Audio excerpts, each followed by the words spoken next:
ভাঙড়ের পোলেরহাটে ISF TMC ঝামেলা, দেওয়াল লেখা ঘিরে বচসা মারামারি। ভাঙড়ের পোলেরহাটে কুলবেরিয়ায় উত্তেজনা, যে ছবি আপনারা দেখছেন। ভাঙড়ের পোলেরহাটে আইএসএফ তৃণমূল ঝামেলা। কথা বলবো, কল্যাণ প্রতিনিধি রয়েছেন সঙ্গে। কল্যাণ, কি থেকে ঝামেলা সূত্রপাত? একেবারেই রুমেলা জানিয়ে রাখি, এই কুলবেড়ি এলাকায় সকালে দেয়াল লেখনকে কেন্দ্র করে ছড়িয়ে পড়ে আইএসএফ এবং তৃণমূলের মধ্যে সংঘর্ষের ঘটনা ঘটে। এই ঘটনায় আহত আইএসএফ এবং তৃণমূলের একাধিক কর্মী। মূলত আইএসএফ কর্মীরা এলাকায় দেয়াল লিখনের কাজ চালাচ্ছিল, যখন সেই সময় তৃণমূল কর্মীরা বাধা দেয় বলে অভিযোগ, এবং সেই বাধা দেওয়াকে কেন্দ্র করে প্রথমে বচসা এবং পরে সংঘর্ষের ঘটনা ঘটে। এই ঘটনার খবর পাওয়ার সঙ্গে সঙ্গেই পোলেরহাট থানার বিশাল পুলিশ বাহিনী তারা ঘটনাস্থলে যায়, এবং তারই পাশাপাশি সেন্ট্রাল ফোর্সের কর্মীরাও তারাও যায়। এলাকায় যে সমস্ত মানুষজন জমায়েত করেছিল তাদেরকে লাঠি উঁচিয়ে এলাকা ফাঁকা করে দেয়। পরে নতুন করে যেন কোন রকম অশান্তি না ছড়িয়ে পড়ে সেদিকেই নজর রাখছে পুলিশ। তবে আহত হচ্ছে ইতিমধ্যে যে সমস্ত কর্মী সমর্থকরা, তাদেরকে জিরানগাছা গ্রামীণ হাসপাতালে ভর্তি করা হয়েছে এবং সেখানে চিকিৎসা চলছে। এখনো পর্যন্ত কোন দলের পক্ষ থেকে কিন্তু থানায় লিখিত অভিযোগ দায়ের করা হয়নি, কিন্তু পুলিশ এলাকায় টহল দিচ্ছে। রুমেলা, তুমি আমাদের সঙ্গে থাকো, আরো একবার সেই ছবি দেখায়। পরিস্থিতি নিয়ন্ত্রণে এলাকায় কেন্দ্রীয় বাহিনী, ইতিমধ্যেই তৃণমূল আইএসএফ ঝামেলা। যে ছবি আপনারা দেখছেন, প্রচুর কেন্দ্রীয় বাহিনী এলাকায়। ভাঙড়ের পোলেরহাটে আইএসএফ তৃণমূল ঝামেলা, দেওয়াল লেখা ঘিরে বচসা মারামারি। কথা বলবো, প্রতিনিধি কল্যাণ রয়েছেন সঙ্গে। কল্যাণ, সামান্য দেওয়াল লেখা ঘিরে এমন কি হয়ে গেল যেখানে বচসা থেকে মারামারি, ইনফ্যাক্ট কেন্দ্রীয় বাহিনী নামাতে হলো?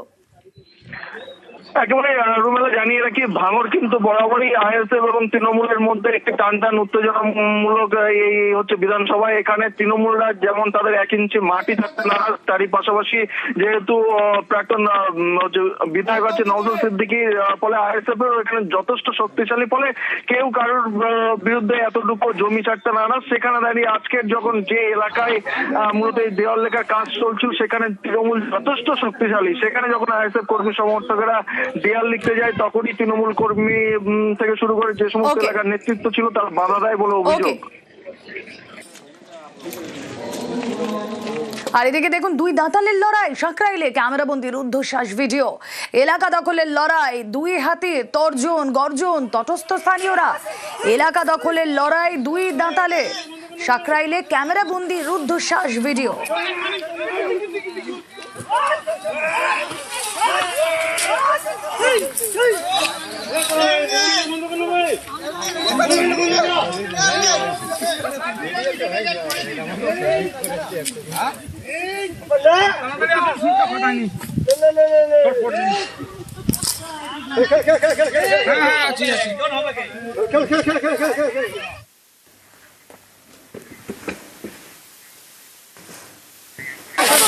দুই দাঁতালের লড়াই, যে ছবি আপনারা দেখছেন, এলাকা দখলের লড়াই 2 দাঁতালে।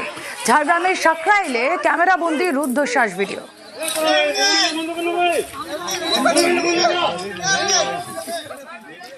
সাত সকালে লোকালয়ে দলছুট হাতি। বানারহাটের নাথুয়া রেঞ্জের পশ্চিম খয়েরকাটা এলাকায় হাতি।